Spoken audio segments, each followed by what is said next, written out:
Welcome. I am Rob van Tulder, Professor of International Business Society Management at the Rotterdam School of Management.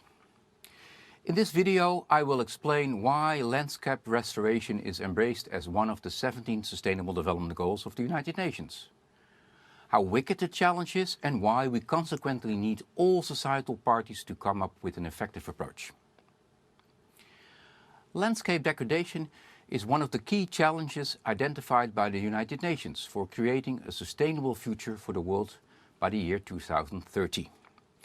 It is truly a wicked challenge, with 12 million hectares of land every year lost due to degradation.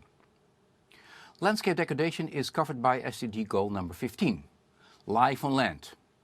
This goal aims at managing forests sustainably, combating desertification, halting and reversing land degradation, and halting biodiversity loss. The problem of landscape degradation is wicked. This is not only because it is big and systemic, but also because all spheres of society are involved in creating the problem. So, all spheres of society also need to be involved in its solution. But landscape degradation can also be considered the canary in the mine. The issue of climate change, as covered by SDG 13, for instance, is relatively abstract.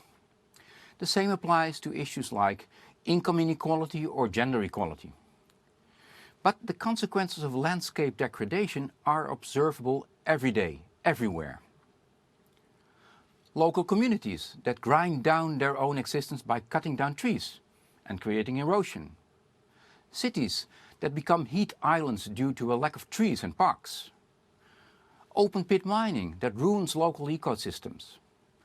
Overgrazing, forcing local communities to move to other pastures. And waste dumping, ruining attractive tourist sites. Well, this phenomenon is also known as the tragedy of the commons, which in short refers to the inability of people to act in the interest of the community, even if they themselves also suffer from the negative consequences if they don't take action.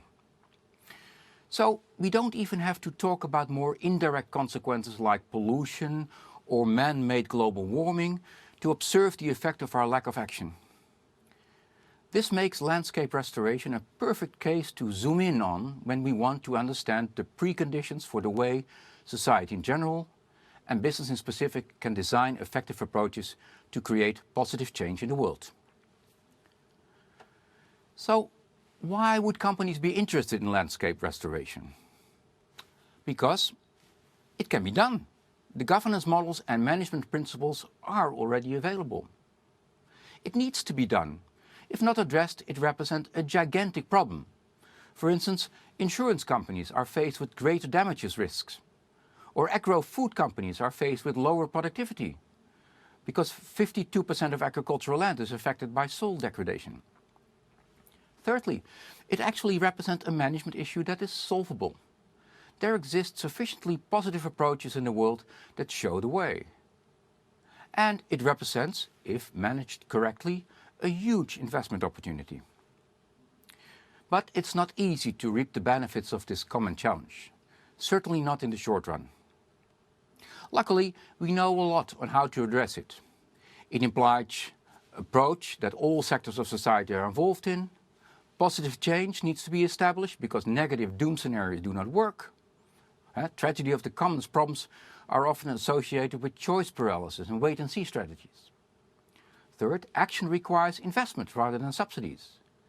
And we also know that voluntary action alone is inadequate, and it implies a different approach to doing business, therefore, beyond philanthropy. In this publication, I have elaborated in much more detail how to apply these principles. In order to develop innovative business models for landscape restoration, companies have to take 4 different licenses into account. These licenses are related to the 4 types of return on investment that are central to the Enable formula and that this course helps you to identify, elaborate, and implement.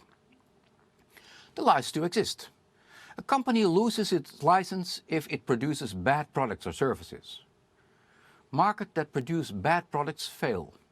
In the longer run, this is bound to limit the return on financial capital of the company.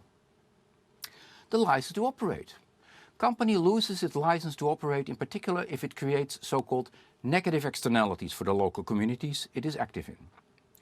Negative externalities such as pollution and, of course, landscape degradation limit the company's return on natural capital, but also it ruins its reputation.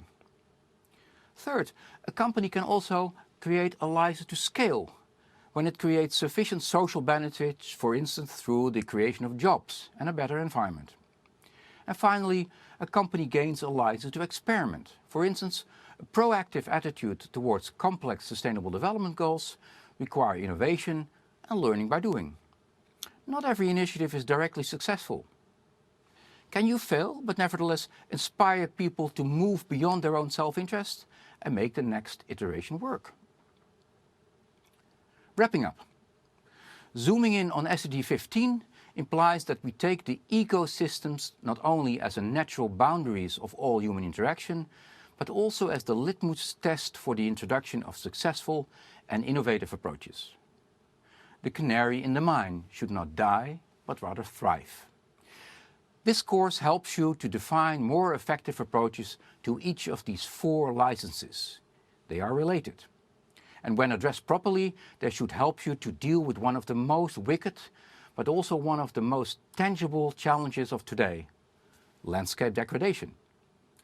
I wish you inspiration, energy and great insights that can be put to practice instantly.